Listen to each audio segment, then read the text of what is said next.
Seguimos en el Festival de Cine de Málaga, estamos con el amiguete Hugo de la Riva, que hoy presenta aquí su documental Solo pienso en ti, que a algunos sonará el título porque es una de las canciones más conocidas de Víctor Manuel. Y para empezar, coméntanos cómo surge la idea de contar la historia de esta canción tan conocida de Víctor Manuel. Bueno, pues el proyecto de hacer un documental sobre la canción surge de Gabriel Castaño, que es uno de los productores, y aparte de amigo, en un descanso de otro rodaje, pues me plantea, tengo una idea muy bonita que creo que puede encajar con tu estilo de contar historias y está basada en la canción de Solo pienso en ti. Claro, una canción que a mí me sonaba, por supuesto, pero que no conocía lo que había detrás de esta historia y bueno, la verdad es que cuando me lo contó me sorprendió y descubrí que había potencial, había una serie de elementos muy cinematográficos que merecían la pena ser contados. La guionista del documental la hemos perdido, no la podemos tener aquí, pero te voy a hacer la pregunta que tenía para ella. Hemos visto el documental, está muy bien y me parece muy interesante la historia que converge, la historia de Víctor Manuel en sus inicios y la historia de los enamorados que luego conoce esta historia, Víctor Manuel leyendo un artículo de periódico. Estas historias van por lados diferentes hasta que se unen en este momento, ¿no? Y me parece eso muy bien trabajado, ese tema. Sí, a ver, hemos tenido mucha suerte en muchos aspectos. De contar con Víctor Manuel y con toda su predisposición, ¿no?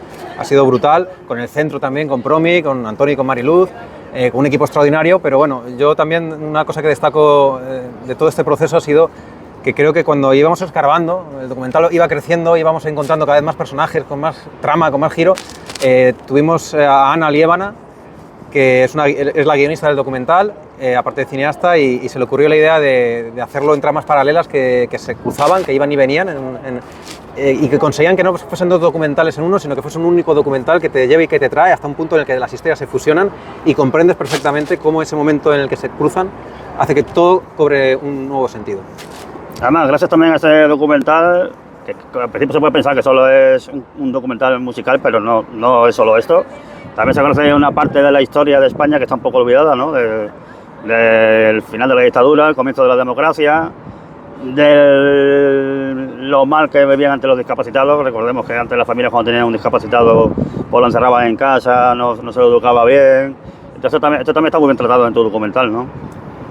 Sí, es un viaje en el tiempo, es un viaje a nuestra historia, no tan lejana, porque al final estamos hablando de que no llega a 5 décadas y que creo que es una buena oportunidad para mirarnos en ese espejo y darnos cuenta de cómo hemos cambiado en positivo, cuánto hemos conseguido mejorar, pero también para darnos cuenta de que no podemos desandar ese camino en ningún punto, al contrario, tenemos que continuar avanzando, sobre todo también en derechos para las personas con discapacidad, en la normalización de la vida de cada una de las personas y seguir luchando, ¿no? Como se luchaba en esa época, que era muy complicada, muy difícil también, muy oscura, y aún así a la gente, como por ejemplo Víctor o como la figura de don Juan Pérez, que fue el fundador de Promi, el lugar donde ellos, Antonio y Mariluz, pudieron desarrollar su amor y llevarlo a cabo, se la jugaron, lucharon y lo consiguieron. Pues eso creo que debe de inspirarnos para hacer nosotros lo mismo en una época ahora un poco extraña en la que estamos viviendo.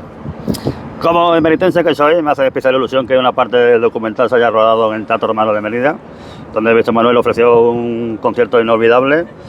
Así que coméntanos cómo fue rodar en ese escenario mítico. Bueno, pues yo no lo conocía y la verdad es que fue todo un lujo, ¿no? Porque me encanta ese marco histórico, estar en ese lugar, sientes esa vibración, ¿no? Del paso de los siglos, de cómo la cultura ha conseguido levantar grandes cosas y cómo ahora el legado recae en nosotros, ¿no? Para seguir con la cultura, seguir trabajando y construyendo. Es un lugar increíble, espectacular. Era un concierto de Víctor Manuel que hace un sinfónico, es con lo que empezamos el documental de alguna manera, y sin desvelar mucho parte del final, bueno, queremos hacer una estructura que sea como un círculo que se cierra, para que de alguna manera y a través de la mano de los espectadores que siguen llenando los eventos que Víctor Manuel plantea, nos invita a zambullirnos en la historia de España, ¿no? En el documental también aparecen grandes amigos de Víctor Manuel, como Joaquín Sabina, Miguel Ríos. ¿Fue complicado programar una agenda para tenerlos disponibles? Bueno, eso lo hizo producción, ¿no? Y yo ahí me quedé un poco más en el margen, pero por lo que a mí me contaron, no. Enseguida que Víctor Manuel les dijo, oye, esto que queremos hacer es muy bonito, me gustaría que participases, enseguida dijeron que sí, no pusieron ningún tipo de obstáculo, al contrario, estuvieron encantados.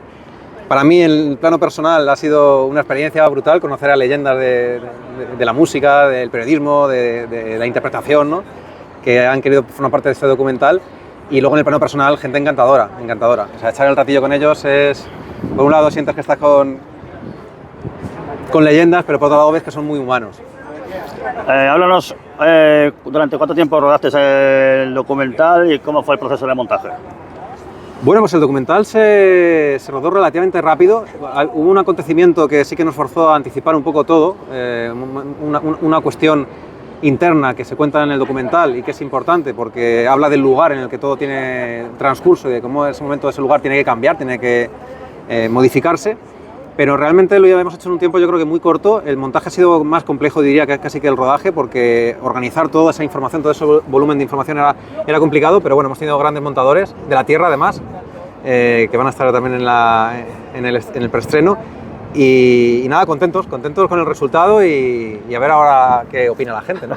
Y la crítica especializada, claro. Y ya para terminar, vende bien tu documental, porque hay que ir a ver Solo pienso en ti. Bueno, pues Solo pienso en ti no solamente es la historia oculta o desconocida que inspiró la canción, sino también una oportunidad de ver de dónde venimos, ¿no? A nivel de derechos por la discapacidad y dejarse sorprender por personas que ante los obstáculos consiguieron levantar un auténtico imperio contra la injusticia y cómo eso se mantiene. Y creo que ahora nos toca a nosotros darles voz y continuar con ese legado. Pues gracias, Hugo, por tu tiempo y nos vemos en los cines. Nos vemos.